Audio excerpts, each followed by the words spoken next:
The rain fell in hard, slanted lines, turning the empty street into a mirror of broken light. Adrian Hale stood under a flickering street lamp with his phone pressed to his ear, breath sharp, heart louder than the distant sirens.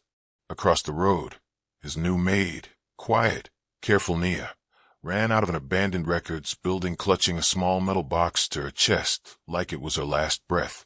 And behind her, a man Adrian trusted for years stepped into the doorway with 2 guards at his back, smiling like this was already over. Nia's eyes locked on Adrian's, and she didn't look scared of the man. She looked scared for him. "Mr. Hale," she whispered, voice shaking, "if he takes this from me, you lose everything." Adrian's mouth went dry. He had hired her to dust shelves and pour tea. So why did she sound like she knew the one secret that could destroy his life?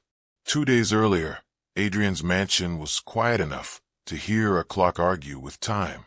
The Hale estate sat on the edge of the city like a private kingdom, glass walls, clean stone, a long driveway that curved past trimmed hedges, and a fountain that never seemed to rest. Inside, everything was designed to look calm. The floors shined. The art hung perfectly level. The air smelled like cedar and lemon polish. But Adrian Hale did not feel calm. He was 47, the kind of billionaire people wrote articles about with words like disciplined and visionary, the kind who could walk into a room and change its temperature without raising his voice. He ran Hale Meridian Group, a company that owned hotels, private medical facilities, and a chain of luxury residences across 3 countries. He had built it from a single investment made in his 20s, one brave move that turned into a mountain. And yet, in the quiet of his own home, he slept like a man waiting for bad news. It wasn't money that kept him awake. It was betrayal. Years ago, a trusted manager had emptied a charity fund in his company's name. Before that, a personal assistant had sold pieces of his private life to tabloids. And the worst one, the one that cut deeper than theft, was the legal war that followed the death of his wife, Serena, when enemies tried to paint him as careless, cold, even guilty of things he never did. Adrian had won the cases. He had kept his reputation. But the fear stayed. Because once you learn how easily people can smile in your face while holding a knife behind their back, you stop trusting the sound of footsteps in your own hallway. That morning, he stood in the kitchen, wearing a crisp white shirt with the sleeves rolled to his forearms, watching the house move like a machine. Staff came and went. A gardener trimmed outside. A security guard checked the camera feed. He hated how many people had keys to his life. Behind him, his sister, Talia, walked in with a tablet in hand and a look that said she was already tired of arguing. "You can't keep firing everyone the moment your stomach feels tight," she said, tapping the tablet screen. "The last housekeeper quit because you asked her to sign a new confidentiality agreement every 2 weeks." Adrian didn't look away from a coffee machine. Confidentiality is normal. Not when you treat every person like a suspect. Talia replied. She was 42, sharp-eyed, the one person who could speak to him without him shutting down. "You don't need more walls, Adrian. You need peace." Peace. The words sounded like something other people owned. Adrian's jaw tightened. "Peace comes after safety. And safety comes after trust," she said. "You can't live your whole life waiting for the next betrayal." Before Adrian could answer, the doorbell chimed softly. 3 notes, polite, controlled. A security guard spoke through the intercom to announce a visitor from a staffing agency. Adrian's eyes narrowed. "What now?" Talia lifted the tablet. "The replacement. The new maid. The agency said she's experienced, quiet, reliable." Adrian almost laughed at the word reliable. "Those are marketing words." "Then meet her and decide," Talia said. "But decide like a human being, not like a courtroom judge." Adrian followed the guard to the front hall. The mansion's entrance was wide and bright, with a chandelier that looked like frozen rain. Standing beneath it was a young woman in a simple dark uniform, hands folded neatly, posture straight, but not stiff. She wasn't what Adrian expected. Most staff arrived nervous, eyes darting around the wealth like it was dangerous to look at. Some tried too hard to impress him, forcing smiles, talking too much. This woman didn't perform. She stood still, chin slightly lowered, as if she understood that silence could be safer than words. The agent beside her introduced her quickly. Mr. Hale, this is Nia Rowe. She has excellent references. Worked in private homes, high standards. No issues. Nia lifted her eyes to Adrian for the first time. Her gaze was calm, but not empty. It carried something like focus, like she was studying him the same way he studied everyone else. Adrian felt an odd pinch in his chest, the kind you get when a memory tries to rise, but can't find its shape. He pushed it down. You understand confidentiality. Yes, sir, she said. Her voice was soft, clear, with a slight edge of something he couldn't place. Maybe the city, maybe the world. Adrian nodded. Rules here are strict. No photos. No calls in the house. No guests. You go where you're assigned. You don't wander. Yes, sir, she repeated, without complaint. Then, as if she had rehearsed it, she added, I won't touch anything that isn't mine. The agent blinked, surprised by how quickly she said it, like she knew that would matter to him. Adrian's eyes narrowed. Good. He turned to the guard. Escort her to the staff wing. She starts today. As Nia followed the guard down the hall, Adrian caught something small, a glance she threw toward a framed photograph on the side table. It was a family picture. Adrian stood with Serena, both of them younger, laughing. Serena's hair fell over one shoulder, and her smile looked like sunlight. Beside them stood a little girl, no older than 4, holding Adrian's hand with a messy bow in her hair.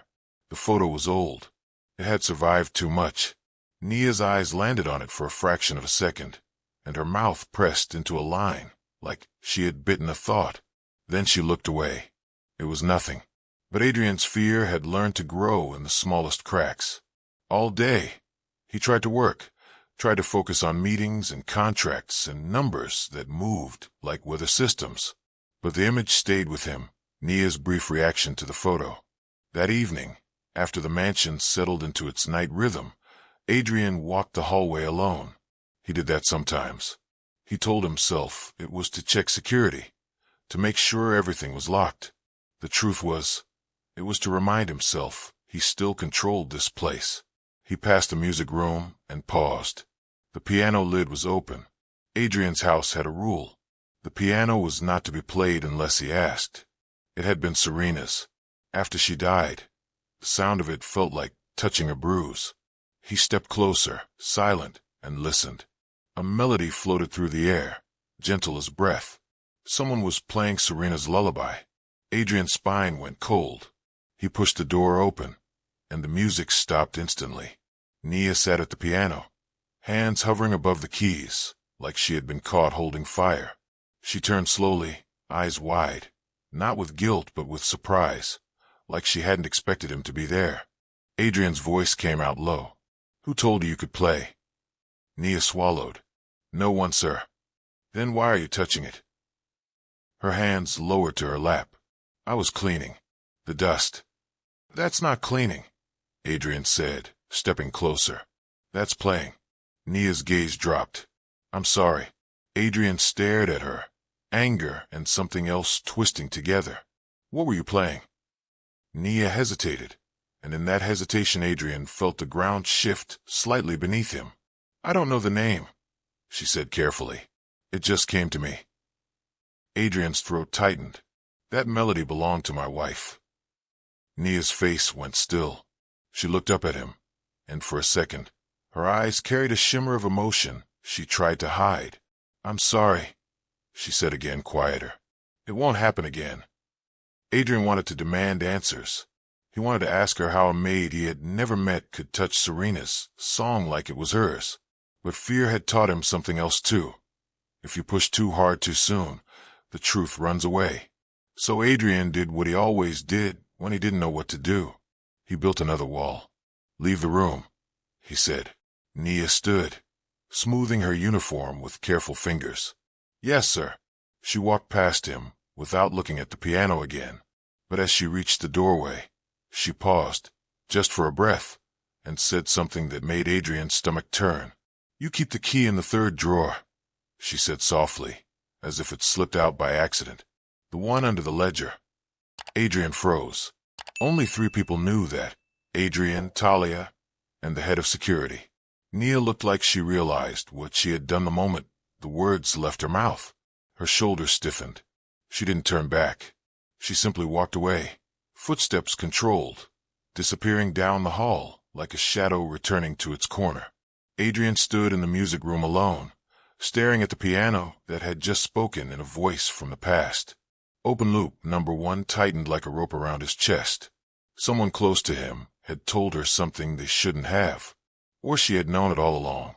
The next morning, Adrian watched Nia with a new kind of attention.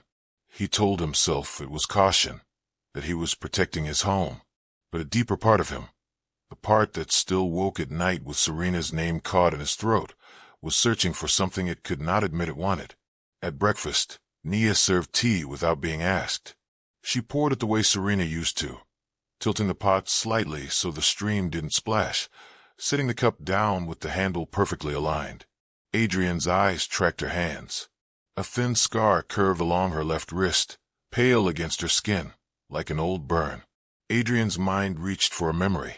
A hospital hallway, smell of antiseptic, Serena crying, a child's small wrist bandaged. His heart thudded once, hard. He shook it off. Too many years. Too many ghosts. Later in his office, he asked his head of security, Grant, to run a deeper check on Nia Rowe. Grant hesitated. We already did the standard verification, sir. Clean background. No criminal record. References check out. I want more than standard, Adrian said.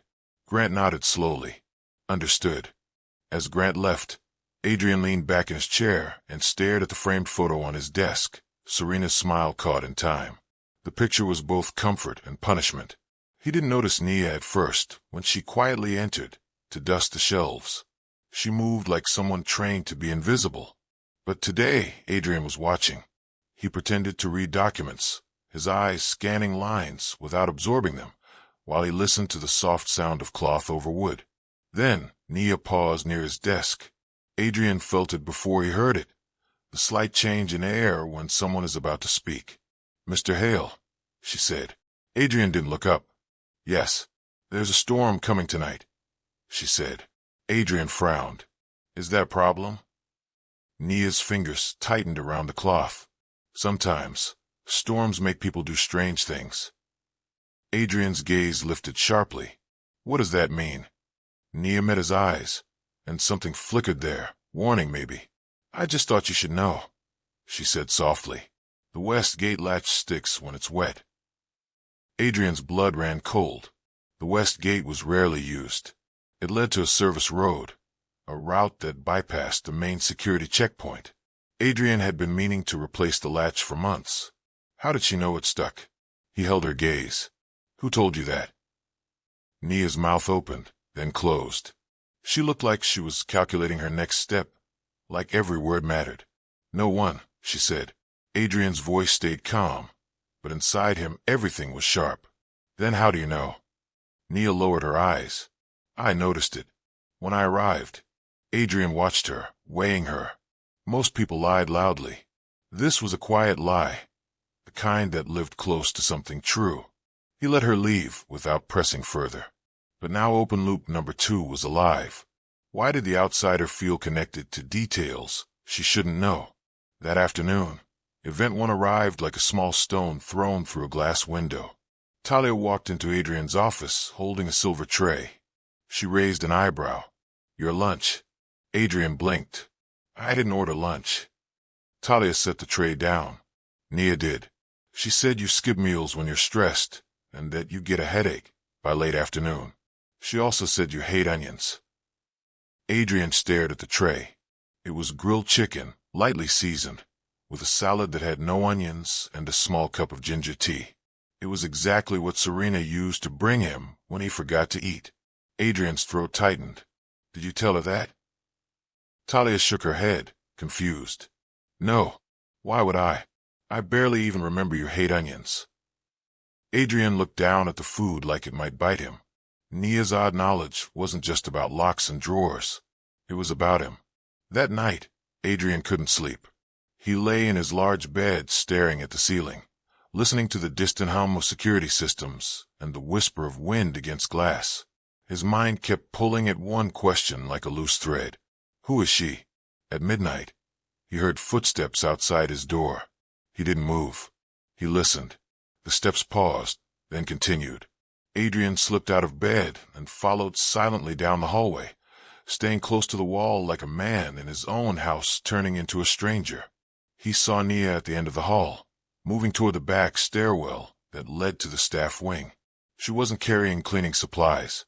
She held a small envelope in her hand. She paused beneath the camera. Then she stepped to the side, just out of view, and looked up, directly at where the camera would be. Adrian's pulse spiked. She reached into her pocket, pulled out a thin strip of something, and with quick fingers, placed it over the lens. The camera went blind. Adrian's breath caught. Then Nia walked down the stairs, disappearing into the lower levels of the house. Adrian stood frozen, the quiet around him suddenly loud. He didn't know what she was doing, but he knew one thing. She was not just a maid. The next morning, Event 2 arrived wearing a polite smile. Adrian's business partner, Victor Sloan, arrived unannounced. Victor had been in Adrian's world for 15 years, always dressed sharp, always speaking smoothly, always ready with a plan. He was the kind of man who made you feel like you were safe, because he was thinking ahead.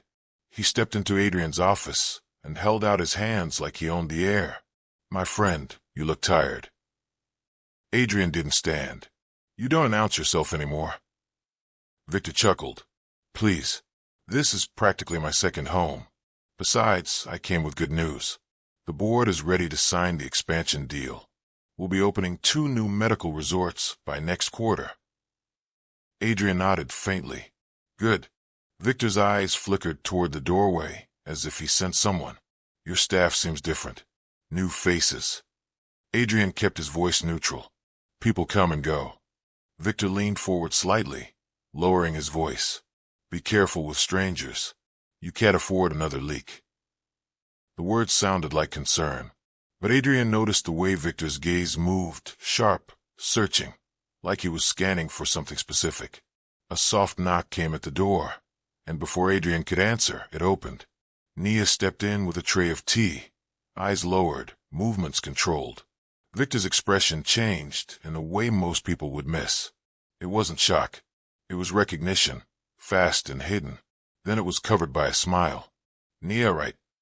Victor said casually, as if he already knew. Nia's hands tightened around the tray for a heartbeat. "Yes, sir," she said, not looking at him. Victor's smile stayed. "Nice to meet you." Nia set the tea down carefully and left without a word. But Adrian's chest tightened as he watched her exit. Victor had been threatened. Open loop number 3 opened its jaws. Why would Victor care about Maid?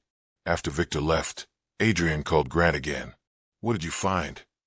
Grant's face was tense. "I'm still digging, sir. But there's something odd." Adrian leaned forward. "What?" Grant hesitated. "Her records are clean, but too clean. Like someone scrubbed them. Her references exist, but they're all new within the last year. And her address is registered under a community housing program." Adrian's jaw tightened. "So she lied." Grant nodded. "Possibly. Also, one of the reference numbers went to a disconnected line. It could be nothing, but—" "It's not nothing," Adrian snapped, standing. His fear rose hot now, no longer just a whisper. "Keep digging." That evening, the storm came. Rain lashed the windows, thunder rolling like a warning across the sky. Adrian sat in his office, pretending to work, but his eyes kept flicking to the security monitors. He remembered what Nia said. Storms make people do strange things. The west gate latch sticks when it's wet. At 9:30, he saw movement on one of the exterior cameras, near the service road. A shadow. Then another. Adrian's spine went rigid. He grabbed his phone and called Grant. "Someone's near the west gate." Grant's voice turned sharp. "We're on it, sir." Adrian watched the camera feed. The shadows moved, pausing near the gate. The latch did stick, just like Nia said. One figure struggled with it. Then the feed flickered. It went black. Adrian's breath stopped. A second later, another camera angle appeared. Someone had cut the line to the first feed. Adrian stood, heart hammering. "Grant, the West cameras are down." "I know," Grant said. "We're moving." Adrian rushed out of his office, down the hallway, toward the security room. But halfway there, he heard a sound that didn't belong. A soft click. A door opening. He turned. The music room door was ajar. The piano was visible, dark in the dim light. And beside it stood Nia, not in her uniform now, but in a simple jacket, hair pulled back, holding the small metal box Adrian had seen in her hand later. Though he didn't know that yet, her eyes met his. "Mr. Hale," she said urgently, "you need to come with me. Now." Adrian's anger surged. "What are you doing?" "There are men at the West Gate," she said, voice tight. "They're not here for your silverware." Adrian's blood ran cold. "How do you know?" Nia stepped closer, and for the first time, her calm broke. "Because I've seen them before." Adrian stared at her. "Seen them where?" Nia's gaze flicked to the hallway behind him, then back. "Please, trust me for 1 minute. If you don't, someone gets hurt." Adrian's mind raced. Was this part of it? Was she leading him into a trap? Then, from downstairs, a loud crash echoed through the mansion. Glass breaking. Adrian flinched. Nia grabbed his sleeve, not roughly, but firmly. They're inside. Event 3 had arrived. A high-stakes incident forcing real instincts to show. Adrian's heart slammed against his ribs. He had security. He had alarms. This shouldn't be possible. And yet the mansion, his fortress, had been breached. Nia moved fast, guiding him toward a hidden door in the side corridor, one Adrian rarely used. It led to a narrow service passage that connected to the old wine cellar. Adrian pulled back. "Where are we going?" Nia looked at him, eyes bright with urgency. "There's a safe room under the cellar. The code is the year the fountain was installed." Adrian froze. Only he and Grant knew that. "How do you know that?" Adrian hissed. Nia didn't answer. She pushed open the hidden door. Another crash sounded, closer now, followed by heavy footsteps. Adrian's fear turned into something sharper. Nia wasn't running away. She was protecting what he valued most. She led him down the passage, then stopped suddenly and pressed a finger to her lips. A beam of flashlight light swept across the main hallway outside the passage entrance. Someone was searching. Adrian held his breath. Nia reached into her pocket and pulled out a small device, flat, simple, and tossed it down the hallway. It made a noise like a soft alarm. A distant beep. The flashlight beam snapped toward the sound, and the footsteps moved away. Adrian stared at her. "What is that?" Nia whispered. "A decoy." Adrian's mind spun. A maid didn't carry decoys. They reached the cellar entrance. Nia punched in the code with trembling fingers. The door clicked open. They slipped inside and locked it behind them. The cellar smelled like old oak and stone. Above them, the mansion sounded different now, like it was no longer a home, but a battlefield of footsteps and whispers. Adrian turned to Nia. "Who are you?" Nia's chest rose and fell quickly. She looked like she wanted to speak, but fear held her back. Then they heard a voice upstairs, smooth, familiar, and terrifying. "Adrian!" Victor Sloan called out, loud enough to carry through the house. "My friend, this is getting dramatic, don't you think?" Adrian's blood iced over. Victor was inside his home. Nia's face went pale. Open loop number 3 tightened into a knot. Victor wasn't just threatened by Nia. He was hunting her. Adrian's voice came out low. "Victor is here." Nia swallowed. "That's why you can't trust anyone who says they're here to help." Adrian glared. "You were the one who covered my camera." Nia's eyes flashed with guilt. "I did it because I didn't know which cameras he could access." Adrian's breath hitched. "Access? Victor can access my cameras?" Nia looked away like the truth tasted bitter. "He can access more than you think." Footsteps thudded above them. Adrian's phone buzzed with a message from Grant. "West Gate breach confirmed. 2 intruders. 1 identified. Victor Sloan present. Police en route." Adrian stared at the screen, stunned. Victor had crossed a line that couldn't be uncrossed. And Nia, this quiet outsider, was at the center of it. When the police arrived, the intruders were gone. Victor was gone too. Only the broken glass remained, the cut camera line, and the hard truth that Adrian's fortress could bleed. The next morning, Adrian sat in his office with Grant and Talia, the air heavy with anger. Grant spoke first. "We searched the grounds. No sign of them after they left. But we found something else." He placed an item on Adrian's desk. A small strip of tape. The same kind that would cover a camera lens. Adrian looked up sharply. "You found it where?" Grant hesitated. "Near the staff stairwell. It suggests your employee may have been involved." Talia's eyes widened. "Wait, no. She saved him." Grant's jaw tightened. "Or she staged it." Adrian's hands clenched. "Where is she now?" Grant answered quietly. "Gone. Her room is empty." Adrian's stomach dropped like an elevator cut loose. Nia had vanished. And now, every open loop felt like it was pulling him toward a cliff. Adrian stood abruptly. "Find her." Grant blinked. "Sir." Adrian's voice was steady, but his eyes burned. "Find Nia Rowe, before Victor does." For the next day, Adrian did something he rarely did. He left his office. He drove his own car, a dark sedan without a driver, for streets that didn't have fountains and hedges.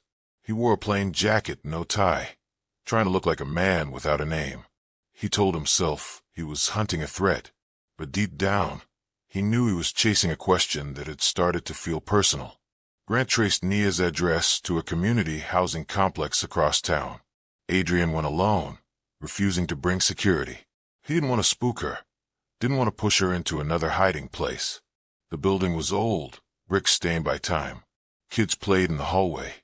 A woman carried groceries upstairs that creaked under her weight. Adrian felt out of place, like a wealthy ghost walking through real life. He climbed to the third floor and knocked on the door listed under Nia's name. No answer. He tried again. Nothing. He turned away, frustration rising, and that's when he saw her. Nia stepped out of the stairwell carrying a small bag, hood pulled low. When she spotted Adrian, she froze. For a heartbeat, they stared at each other in the dim hallway. Then Nia turned and ran. Adrian's instincts kicked in, fast and fierce. He chased her down the stairs, out the front door, into the rain-slick street. "Nia," he shouted. She didn't stop. She moved like someone who had learned how to escape. Adrian followed, breath burning, shoes slipping slightly on wet pavement. He was not a young man. He was not built for this. But fear can lend strength you didn't know you had. Nia darted into an alley. Adrian rounded the corner and stopped, because she wasn't alone. Two men stood at the far end of the alley, blocking the exit. They wore plain jackets, but their posture was wrong. Their eyes were too cold. One of them smiled slightly, as if he had been waiting for this moment. Nia's shoulders tensed. Adrian stepped forward, protective instinct rising. "Who are you?" The man's smile widened. "Mr. Hale, you're hard to reach." Adrian's stomach flipped. They knew him. Nia backed up toward Adrian, her voice trembling. "They followed me." Adrian's pulse roared. "What do you want?" The man shrugged. "Just a conversation.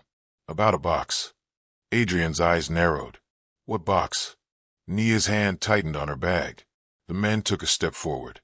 Adrian moved without thinking, stepping between them and Nia. "You touch her," Adrian said, voice low. "And my security." The man laughed quietly. "Your security? We walked into your mansion last night like it was a hotel lobby." Adrian's blood ran cold. Nia's breath caught. "Mr. Hale, don't." A car engine growled nearby. Adrian's eyes flicked toward the street. A dark vehicle rolled slowly into the alley entrance behind them, cutting off their retreat. Adrian's heart hammered. They were trapped. Then Nia did something that changed everything. She reached into her bag and pulled out a small object, an old silver locket on a chain. She held it up, and her voice turned sharp. "Back away." The man's smile vanished. His eyes widened, not with fear of the locket as a weapon, but with recognition. Adrian stared at the locket. He knew that locket. He had bought it 23 years ago at a tiny shop by the sea. Serena had worn it every day until the night it vanished along with something else Adrian could barely breathe to name. Adrian's voice broke. "Where did you get that?" Nia's hand shook, but she didn't lower it. "That's why you followed me, isn't it? Because you felt it. Because something in your house felt wrong." Adrian stepped closer, rain dripping from his hair. "Answer me." The man advanced again. Nia's eyes snapped to Adrian, urgent. "If you want answers, move now." She grabbed his wrist and pulled him toward a side door in the alley, a maintenance entrance to a closed laundromat. Adrian followed, half stumbling, mind spinning. Inside, the laundromat was dark and smelled like old detergent and dust. Nia slammed the door and shoved a metal bar through the handle. The men outside banged on it once, hard, then stopped. Silence. Adrian's chest heaved. He turned on Nia, voice shaking with anger and fear. "Who are they?" Nia swallowed hard. "They work for Victor." Adrian's eyes narrowed. "Why?" Nia's gaze dropped to the locket in her hand. "Because he knows what's inside my bag." Adrian's voice came out raw. "What is inside your bag?" Nia hesitated, then pulled out the small metal box. She placed it on a table, like it weighed 100 pounds. Adrian stared at it, feeling the air change around them. "What is that?" he whispered. Nia's eyes glistened. "The truth." Adrian's mind flashed back to the cold open moment he hadn't lived yet. The street lamp, the sirens. He didn't know it was coming, but his body already felt the shape of danger. He took a step closer to the box. Nia's hand moved over it protectively. "Before you open it," she said, voice trembling, "you need to understand something." Adrian's heart pounded. "Then tell me." Nia's eyes lifted, and for the first time, the careful mask slipped completely. "I didn't come to your house to clean," she said. "I came to confirm who you are." Adrian's breath caught. "What does that mean?" Nia's lips trembled as if she fought to hold back words that could ruin both of them. "I came," she said softly, "because I believe you're my father." Adrian went completely still. The laundromat's darkness seemed to swallow sound. Adrian stared at her, unable to blink. "That's impossible." Nia's eyes filled, but she didn't cry. "That's what he wants you to think." Adrian's throat tightened painfully. "Who?" Nia's voice broke. "Victor." Adrian shook his head, disbelief turning into anger. "Victor has been with me for years. He helped me after." Adrian couldn't say Serena's name without tasting grief. "After my wife died." Nia flinched at the word wife. That flinch was a clue, small and sharp. Adrian noticed it. His voice turned deadly quiet. "You knew her." Nia swallowed. "I didn't know her like you did. But I know her face. I know her voice from something I've kept for years." Adrian's hands clenched. "How?" Nia reached into her pocket and pulled out a small folded piece of paper, worn from being opened too many times. She handed it to Adrian. He unfolded it carefully. It was a photocopy of a birth certificate. The mother's name, Serena Hale. The father's name, Adrian Hale. The child's name, Nia Serena Hale. Adrian's vision blurred. His mouth went dry. "No, my daughter." His voice cracked. "My daughter died." Nia shook her head quickly, tears finally spilling. "They told you that. They made you believe it." Adrian's mind flashed back to years ago. Sirens, smoke, a hospital hallway. His hands shaking as he signed papers he barely read. Victor standing beside him with a hand on his shoulder saying, "I'll handle it. I'll make sure you're protected." Adrian's eyes snapped to Nia. "Why would Victor do that?" Nia's voice turned bitter. "Because if you thought your daughter was gone, you wouldn't ask questions. And if you didn't ask questions, he could keep what he took." Adrian's fists trembled. "What did he take?" Nia pointed to the metal box. "That's part of it." Adrian's breath shook. "Prove it. Prove you're who you say you are." Nia nodded quickly, like she had been waiting for that demand. She lifted her sleeve and showed the scar on her wrist. "I got this when I was 5, she whispered. "A woman tried to pull me away. and I fell against a heater in a hallway. I remember screaming. I remember a man's voice shouting my name. Adrian's heart slammed. His mind screamed back a memory he had buried. A hospital corridor. Serena crying. A little girl reaching for him. Slipping, burning her wrist. Adrian shouting, "Nia, Nia, don't move." Adrian staggered backward like the floor had tilted. He had not said that name in over 20 years, but he had said it then, and she knew it. Adrian's eyes burned. "How do you remember that?" Nia's voice shook, because it's one of the only clear memories I have from before everything changed. Adrian's head spun. "Where were you all these years?" Nia swallowed, and her words came out like stones. Foster homes, group homes, shelters, people who didn't want me, people who wanted me quiet, and all the time, there was one thing I kept. She touched the locket. "This." Adrian's voice cracked. "That was Serena's." Nia nodded. "It was on me when I was taken. I didn't know what it meant, but when I got older, I searched the engraving inside." Adrian's chest tightened. He remembered. Inside the locket were 2 words Serena insisted on. "Riverlight always." A phrase Serena used when she wanted Adrian to believe that no matter what happened, love would find a way back. Adrian whispered, "Riverlight." Nia's eyes widened slightly. "You know." Adrian's knees felt weak. All those tiny clues, the lullaby, the drawer, the tea, the gate latch, shifted in meaning in his mind like puzzle pieces snapping into place.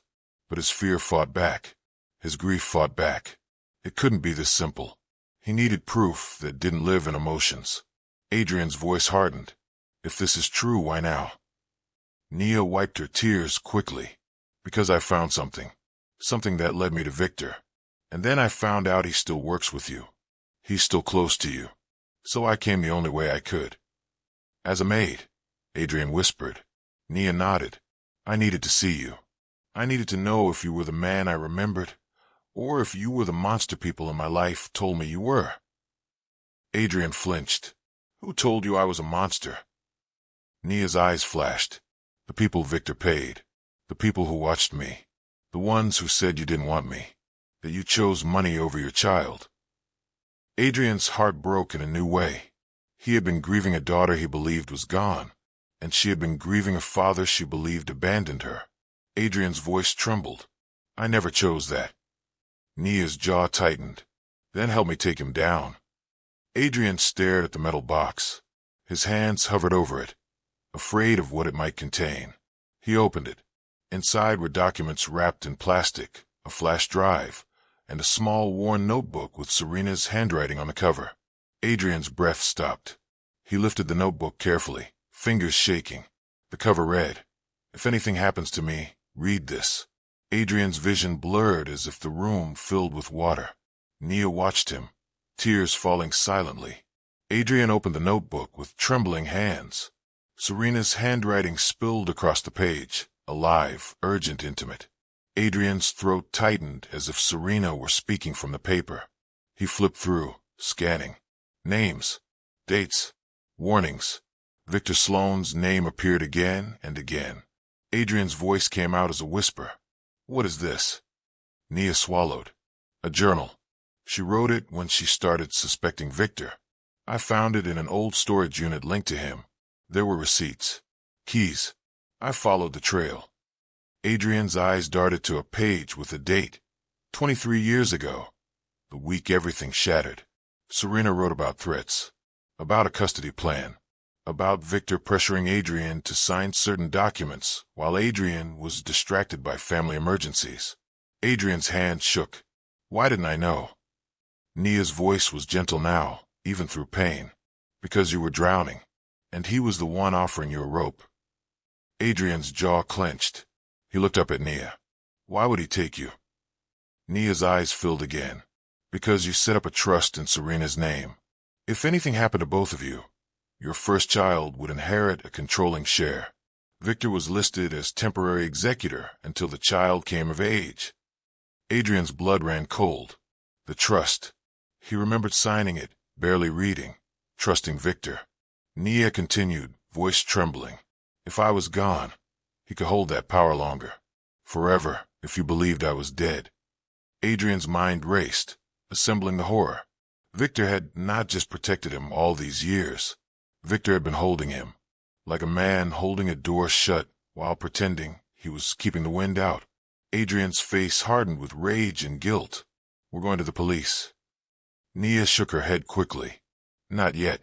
Not without proof that can't be buried. Victor has connections. He'll call it fake. He'll say I'm a con artist. He'll say you're confused. Adrian's eyes narrowed. Then what do? Nia inhaled shakily. We get something that ends him in one strike. Adrian looked down at the flash drive. Is that what this is? Nia nodded. It contains emails, payment records, and something else. A recorded call. But we need to confirm the one thing he can't talk his way out of. Adrian's throat tightened. DNA. Nia nodded again, eyes steady now. Yes. Adrian sat heavily on a chair, head in his hands for a moment, as if his body finally felt the weight his mind had been carrying. When he looked up, his eyes were wet, but his voice was firm.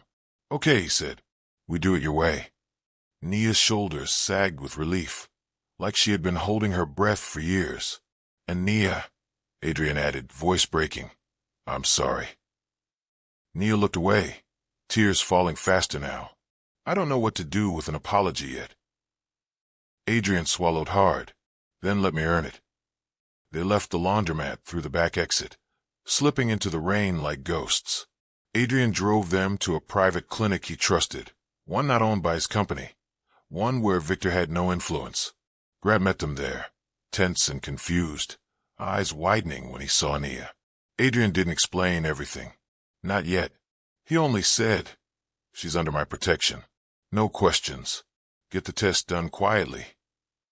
Grant's gaze flicked between Adrian and Nia, suspicion and concern battling.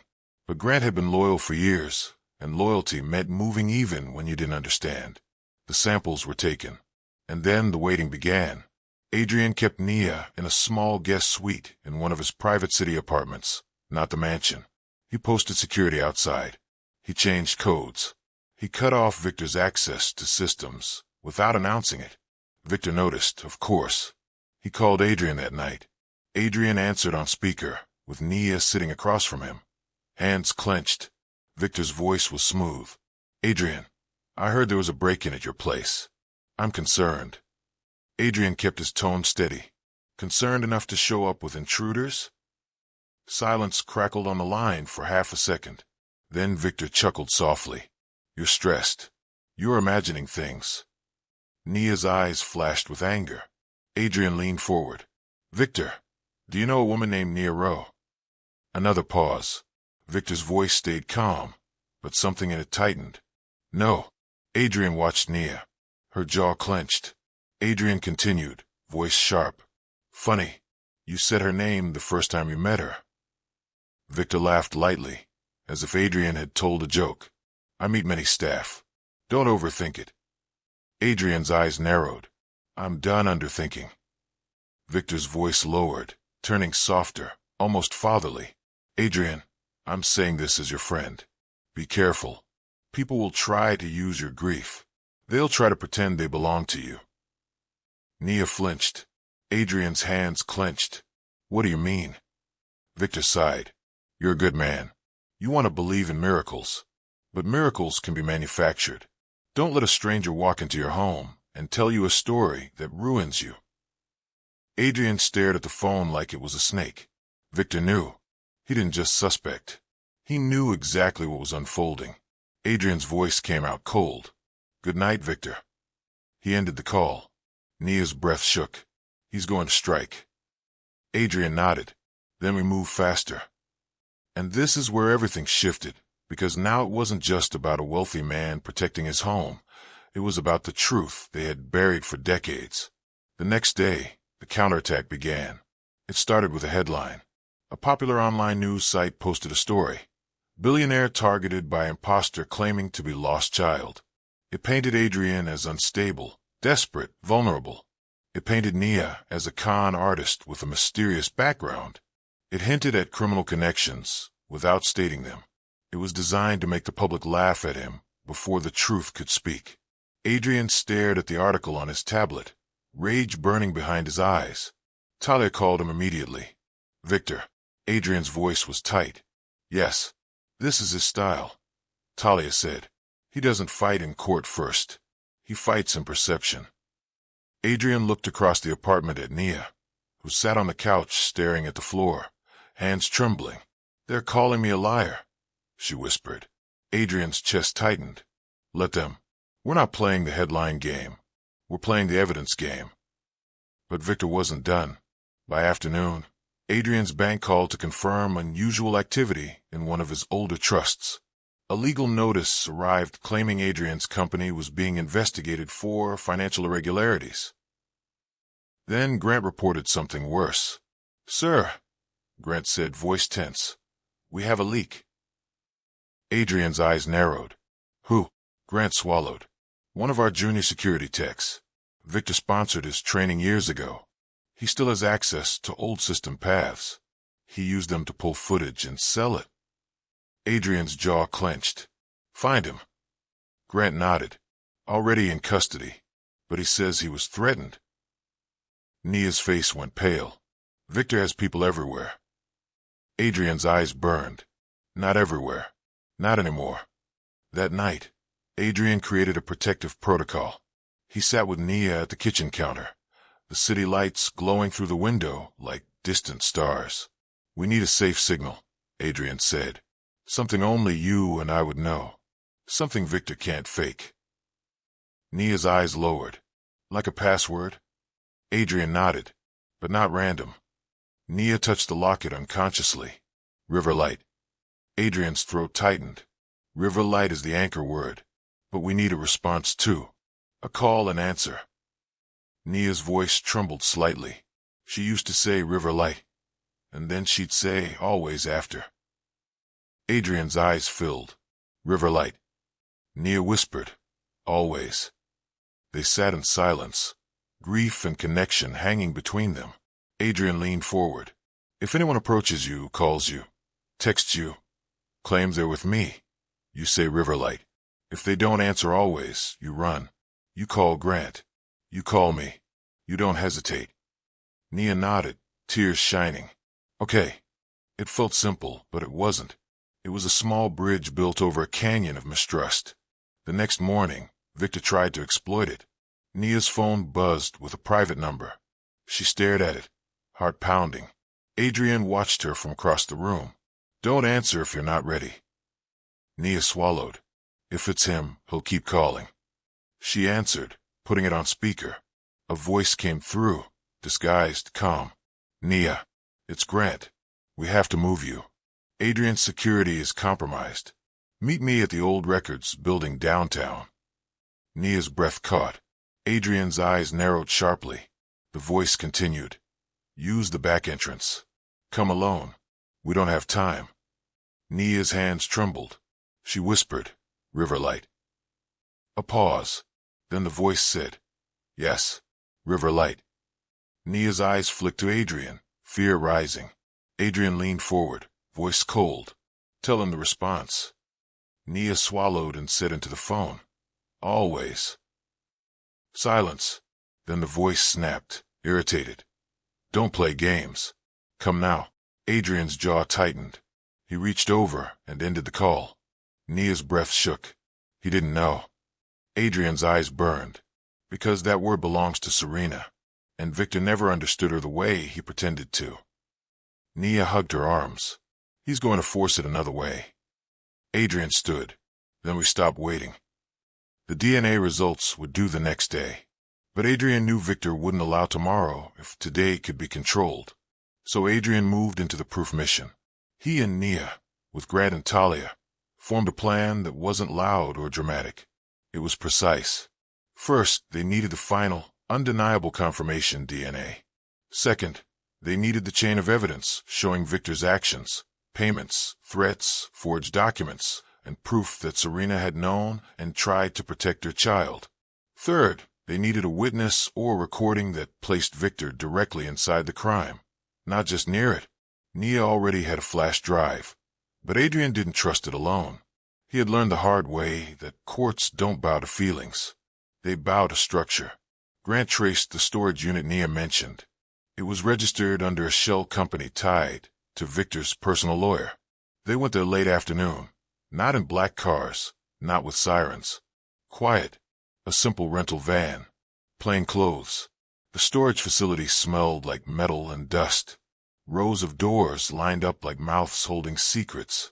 The manager, paid well by Adrian, gave them access without questions. They found Unit 44. Nia's hand shook as she inserted the small key she had taken from Victor's old records, the key that had led her to the journal. The lock clicked. When the door rolled up, Adrian felt his stomach drop. Inside were boxes labeled with dates. 23 years ago. 22 years ago. The years his daughter had vanished from his life. Nia stepped inside slowly, like she was walking into her own past. Grant opened one box carefully. Inside were hospital bracelets, old birth records, copies of legal documents, and a small stuffed rabbit with a stitched ear. Nia picked up the rabbit. Her face crumpled. I had one like this. Adrian's throat tightened painfully. Talia's eyes filled as she looked around. He kept it all. Adrian's voice came out like gravel, because he thought he'd need it if he ever had to rewrite the story. They found more than memories. They found a folder of payments, cash transfers to private security contractors, one of whom matched a name Grant recognized from old incident reports tied to the night Serena died. Adrian's blood ran cold. Serena's death had been ruled an accident, but this looked like a preparation. Grant found a small audio recorder taped to the bottom of a box, like it had been hidden quickly. He pressed play. Victor's voice filled the unit, clear as day. We moved the child tonight, Victor said on the recording. No mistakes. Hale can't know. He'll break. And if he breaks, everything we built breaks. Another voice responded, nervous. What about Serena? Victor's voice sharpened. Serena is emotional. She'll ruin it. We control her, or we remove her from the equation. Nia's hand flew to her mouth. Talia covered her lips, tears spilling. Adrian stood frozen, the recording carving a hole through his chest. Remove her from the equation. Serena's death wasn't just tragedy. It had been a choice someone made. Adrian's eyes burned with rage so pure it felt like clarity. He turned to Grant. Copy everything. Photograph it. Take the recorder. Chain of custody documented. Grant nodded, moving quickly, professional even as his face tightened with anger. Nia stood shaking, holding the rabbit like it was keeping her upright. Adrian stepped toward her slowly. Nia, are you okay? Nia's voice came out cracked. I spent my whole life thinking I was unwanted, and he did this like it was paperwork. Adrian's eyes filled. He didn't get to decide your worth. Nia looked at him, pain and hope fighting in her expression. Did you ever look for me? The question hit Adrian like a punch. He swallowed hard. I did. At first. I tore the city apart. But Victor kept saying the police found nothing. He kept saying Serena's grief was making her unstable. He kept saying. Adrian's voice broke. He kept saying letting go was the only way to survive. Nia's eyes glistened. And you believed him? Adrian nodded, shame heavy. Because I was broken. And he was standing there holding the pieces, telling me where to put them. Nia's lips trembled, then put them back right. Adrian nodded slowly. We will. The next day, the DNA results arrived. Adrian sat at the kitchen table, hands clasped, while Nia stood near the window, too afraid to sit, too afraid to hope. Grant placed the sealed envelope on the table. No one spoke for a long second. Adrian stared at it, like it could change the air in the room. Then he opened it. His eyes scanned the report. Probability of paternity, 99.98%. Adrian's breath left him in a broken sound. He pressed a hand to his mouth, eyes filling instantly. Nia's knees buckled slightly, and she grabbed the back of a chair to steady herself. Adrian looked up at her, voice barely a whisper. It's you. Nia covered her mouth, tears spilling fast now, the kind you can't stop once they start. Adrian stood abruptly, moving toward her, then stopped, hesitating like a man who didn't know if he had the right to touch what he had lost. Nia took a step forward. Adrian's arms opened slowly. Nia walked into them, and for the first time in over 20 years, Adrian Hale held his daughter. It wasn't a perfect reunion. It was shaking and messy and full of grief for time stolen. Adrian whispered into her hair, "River light always." Nia sobbed against him, gripping his shirt like she was afraid he might disappear again. When they finally pulled apart, Adrian's face was wet, eyes red, but something new sat beneath the grief. Resolve. He turned to Grant. Now he ended him. The final collision wasn't going to happen in a quiet office. Victor lived in public power. He controlled people through reputation, through boardrooms, through polite smiles.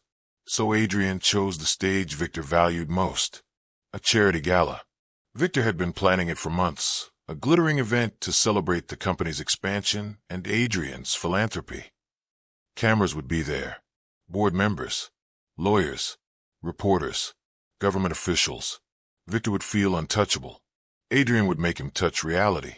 The night of the gala, Adrian walked into the ballroom wearing a black suit and a calm expression that hid the storm inside him.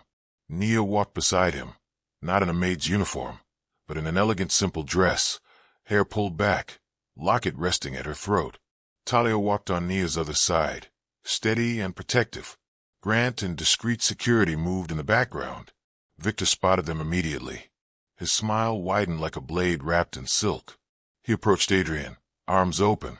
"Adrian, my friend, I'm so glad you came." Adrian didn't take the hug. "We need to talk."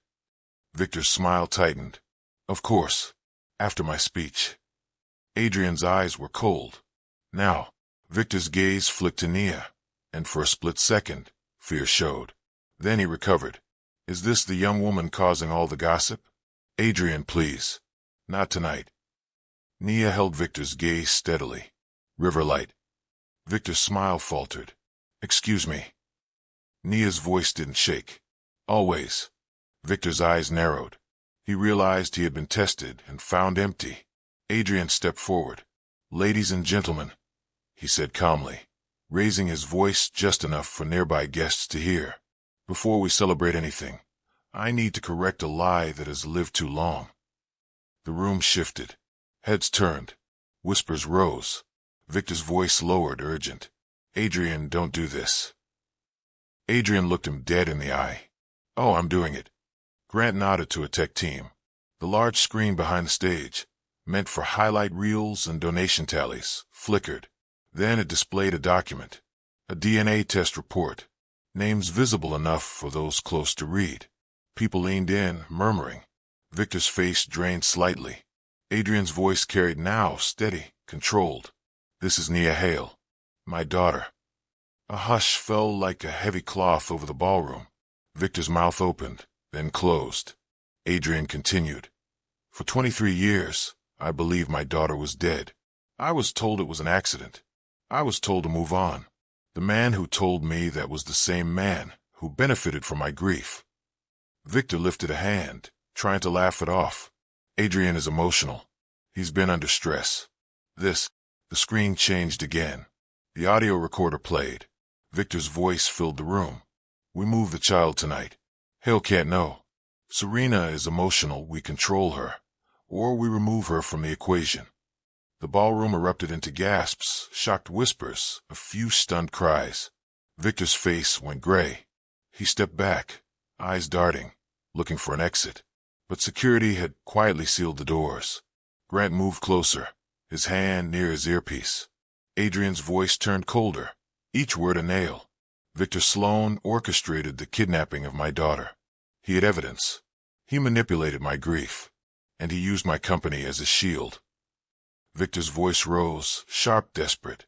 "That recording could be fabricated." Adrian nodded slightly, as if he expected that line. "That's why we have more." The screen shifted again. Photos of the storage unit evidence, payment records, the journal pages in Serena's handwriting, shown in close detail. Victor's shell companies listed beside dates. A chain of proof, not just emotion. Then Grant stepped forward and addressed the room with professional clarity. These materials have already been delivered to law enforcement with documented chain of custody. Officers are on site. Victor's eyes snapped toward the ballroom entrance, and right on cue, 2 police officers entered with a warrant. The room went silent again, the kind of silence that happens when power breaks in public. Victor looked at Adrian, fury and fear twisting together. "You think this makes you a hero?" Adrian's voice was quiet but deadly. "No, it makes me a father who finally stopped being blind." Victor's face twisted. "You would have thrown her away anyway." Nia stepped forward, voice steady. "You don't get to tell me who he is." Victor's mouth opened, but the officers reached him. As they took his arms, Victor's calm mask shattered. He struggled, shouting, "This is a mistake. He's unstable. He's—" Adrian didn't flinch. Nia didn't flinch. The officers led Victor away, and the room stayed frozen, people watching like they couldn't believe the earth had moved. But the most important part wasn't the arrest. It was the way Adrian turned to Nia afterward, right there in front of everyone, and said something simple. "I'm here," he told her. And for the first time, those words had weight. Justice did not arrive like a clean ending. It arrived like a long road. Victor fought the charges. His lawyers tried to twist narratives. Old allies tried to hide. Some board members claimed ignorance. Some reporters tried to turn it into entertainment. But the evidence didn't bend. Serena's journal was authenticated. The DNA test was confirmed by an independent lab. The storage unit trail was verified. The payments were traced. And the recording matched, validated, backed by metadata and witness statements from people who had once been afraid to speak. One former contractor, shaken by the public exposure, came forward and testified that Victor ordered them to remove hospital records and intimidate a nurse years ago. That nurse, an older woman named Alma, also came forward, trembling but brave, and confirmed something that made Adrian's knees nearly give out. She had seen Serena the day before she died. Serena had been terrified. "She told me," Alma said quietly in court, "that her child was alive, and that someone powerful was trying to erase her." Adrian sat in the courtroom, hearing Serena's fear spoken aloud for the first time in decades, and he felt grief like a tide.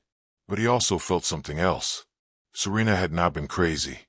Serena had not been unstable. Serena had been right. Victor's power crumbled. The board forced him out permanently. His assets were frozen pending investigation. People who once smiled with him avoided his name like it burned. And Adrian faced consequences too, but not legal ones. He faced the hardest kind, the human ones. Nia moved into a private apartment near Adrian's city home, not the mansion. She needed space. She needed control over her own life. Adrian respected that, even when it hurt. They met for coffee in quiet places. They talked slowly, carefully, building trust brick by brick. Some days Nia asked questions that tore Adrian open. What was I like as a baby? Did she sing to me? Did you ever celebrate my birthday after I was gone? Adrian answered honestly, even when the answers made him cry. Some days Nia got angry out of nowhere, because trauma doesn't ask permission. "You had everything," she snapped once, tears in her eyes, "and I had to learn how to sleep with one eye open." Adrian nodded, swallowing the pain. "You're right." Nia blinked, stunned by the lack of defensiveness. Adrian's voice broke. "I can't give you back time, but I can give you truth, and I can give you a father who shows up now." Nia stared at him for a long moment, then whispered, "I don't know how to let someone show up." Adrian leaned forward, gentle. "Then let's learn together." They visited Serena's grave on a quiet morning when the sky was clear and the world felt softer. Nia stood before the stone, hands shaking, and placed the old stuffed rabbit at its base. Adrian stood beside her, silent. Nia whispered, "I'm here." Adrian added quietly, "She found her way back." Nia looked at Adrian then, eyes wet. "Do you think she knew I would?" Adrian swallowed hard. Serena believed in Riverlight. She believed love finds a path even when people try to block it. Nia touched the locket. "Riverlight." Adrian whispered, "Always." They stood there with grief and healing mixed together, not perfectly, but honestly. In the weeks that followed, Adrian began to change his life in ways that weren't dramatic, but mattered. He removed old executives tied to Victor. He rebuilt security with transparency, not paranoia. He began therapy, something he had resisted for years, because he thought control was strength. He learned that strength could also look like admitting pain. Nia began studying again, something she had put aside while surviving. Adrian funded it quietly, without making it a public gesture, because he didn't want to buy her love. He wanted to support her growth. And Nia began to laugh sometimes, small laughs at first, like her body didn't trust joy. One night, sitting on Adrian's balcony as city lights blinked below, Nia looked at him and said, "I still don't know what we are." Adrian nodded, honest. "Neither do I." Nia's eyes narrowed. "Are you going to try to control me?" Adrian swallowed. "I'll try not to. And when I fail, I want you to tell me. I spent years thinking control was the only way to stay safe." Nia stared at him. "And now?" Adrian looked out at the city. "Now I think safety comes from truth, and people who don't run when it's hard." Nia's voice turned soft. "You followed me that day." Adrian nodded, shame and gratitude mixed. "I did." Nia's lips trembled. Part of me hated it. Part of me was relieved. Adrian looked at her. "Relieved?" Nia nodded, eyes shining. "Because it meant you cared enough to chase the question, even if you didn't know why." Adrian's voice broke. "I'm sorry it took fear to make me move." Nia whispered, "Just don't stop moving now." Adrian nodded. "I won't." By the time Victor's trial ended, the truth had become a wall even he couldn't climb. He was convicted on multiple charges tied to kidnapping, obstruction, fraud, and conspiracy. The sentence wasn't just prison time. It was the end of the myth he had built around himself. He had spent his life controlling stories. And in the end, the story controlled him. Afterward, Adrian stood outside the courthouse with Nia and Talia and Grant, cameras flashing, reporters shouting questions. Adrian didn't answer them. He turned to Nia and asked quietly, "Do you want to leave?" Nia nodded. "Yes." Adrian placed a hand gently on her back, guiding her toward the car. Not as a display, as a promise. Later that night, in a quiet room with warm light and soft silence, Adrian handed Nia something small. A box. Nia opened it and found a tiny bracelet inside, delicate gold, with a small charm shaped like a drop of water. Nia stared. "What is this?" Adrian's voice was gentle. "Serena bought it when you were born. She said it was for when you were older. She wanted to give it to you herself." Nia's lips trembled. "You kept it?" Adrian nodded, eyes wet. "I couldn't throw it away. Even when I believed you were gone, part of me refused to let go of everything." Nia lifted the bracelet carefully, like it was fragile as breath. "River Light," she whispered. Adrian whispered back, "Always." Nia looked at him then and said something that didn't sound like a perfect ending, but it sounded like a real beginning. "I'm not ready to forgive everything," she said softly. Adrian nodded. "You don't have to." Nia's eyes shone. "But I'm ready to try knowing you." Adrian's breath hitched. "That's enough."